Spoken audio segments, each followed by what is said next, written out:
वठी रात जे सुम्हण ताईं असां रोज़ानो अहिड़ियूं केतिरियूं ई शयूं इस्तेमालु कयूं था जिन खे असां पंहिंजे जिस्म, चहिरे, वारनि ऐं ॿारनि जी चमड़ी लाइ महफ़ूज़ सम्झूं था, जिन में शैम्पू, साबुण, लोशन, टूथपेस्ट ऐं ॿियूं रोज़मर्रा जूं शयूं शामिल आहिनि। असां उन्हनि खे महफ़ूज़ सम्झी इस्तेमालु कयूं था, पर छा असांखे वाक़ई ख़बर आहे त उन्हनि जे अंदरि छा मौजूदु आहे? हिकु ताज़ी साइंसी तहक़ीक़ हिन सवाल खे वधीक अहम बणाए छॾियो आहे। अमेरिका में मेलिन मार्कर रिसर्च इंस्टीट्यूट ऐं साउथ वेस्ट रिसर्च इंस्टीट्यूट जे माहिरनि 113 रोज़मर्रा इस्तेमालु थींदड़ ज़ाती इस्तेमालु ऐं सफ़ाई वारनि शयुनि जा नमूना लेबोरेटरी में आज़माया। ही तहक़ीक़ 11 अगस्त 2026 ते अमेरिकन केमिकल सोसाइटी जे साइंसी रिसाले एनवायरनमेंट एंड हेल्थ में शाया थी आहे।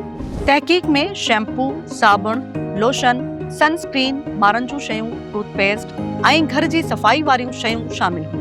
98% शयुनि में घटि हिकु अहिड़ो केमिकल मिलियो जेको बोतल जे लेबल ते लिखियलु न हो, जॾहिं त 85% शयुनि में अहिड़ा अणॼाणायल केमिकल मिलिया जिन बाबति सिहत लाइ नुक़सानकार हुजण जा मालूम या इम्कानी ख़दशा मौजूदु आहिनि। मुहक़क़नि मजमूई तौर 3141 कीमियाई निशाननि जी निशानदही कई, जिन मां 303 केमिकल्स जी सुञाणप वधीक पक, इम्कान या शक जे मुख़्तलिफ़ दर्जनि सां कई वई। तहक़ीक़ में कुझु अहिड़ा केमिकल बि मिलिया जेके जिस्म जे हार्मोनी निज़ाम में मुदाख़लत करे सघनि था, यानी जिस्म जे उन्हनि कुदरती कमनि खे मुतासिर करे सघनि था जेके हार्मोन ज़रिए हलनि था।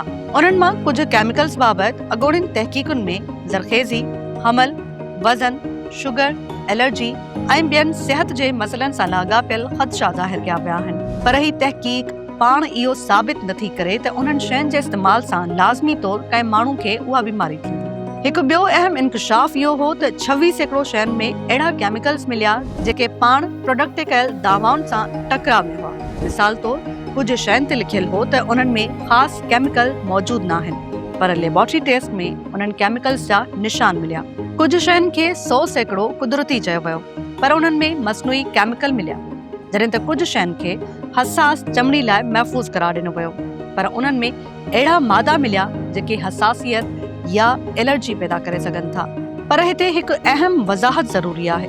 इन जो मतिलबु इहो नाहे त बाज़ार में मौजूदु हर शैम्पू, साबुण या लोशन ख़तरनाक आहे। मुहक़क़नि जो चवणु आहे त अणॼाणायल केमिकल लाज़मी तौर कंपनी पारां ॼाणी वाणी शामिल न कयल हुजनि, उहे ख़ाम माल, पैदावार में इस्तेमालु थींदड़ मशीनुनि, कीमियाई अमल, स्टोरेज या पैकिंग जे ज़रिए बि प्रोडक्ट में शामिल थी सघनि था। पर पोइ सवाल इहो आहे त जेकॾहिं बोतल ते सभु कुझु लिखियलु ई नाहे त सारिफ़ खे कीअं ख़बर पवंदी त हू पंहिंजे जिस्म ते असल में छा लॻाए रहियो आहे?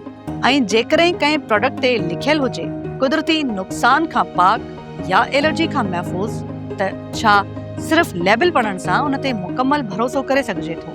ही तहक़ीक़ कंहिं हिकु कंपनी या कंहिं हिकु प्रोडक्ट खे निशानो नथी बणाए, पर हिकु वॾो सवाल ज़रूर उथारे थी। छा ज़ाती इस्तेमाल वारनि शयुनि जी हिफ़ाज़त लाइ सिर्फ़ लेबल काफ़ी आहे या तैयार थियल प्रोडक्ट जी बि बाक़ाइदा लेबोरेटरी जांच थियणु घुरिजे? छो त जंहिं शइ खे असां पंहिंजी जिस्म जी हिफ़ाज़त लाइ इस्तेमालु कयूं था, उन जे अंदरि छा आहे, इहो ॼाणण बि असांजो हक़ आहे।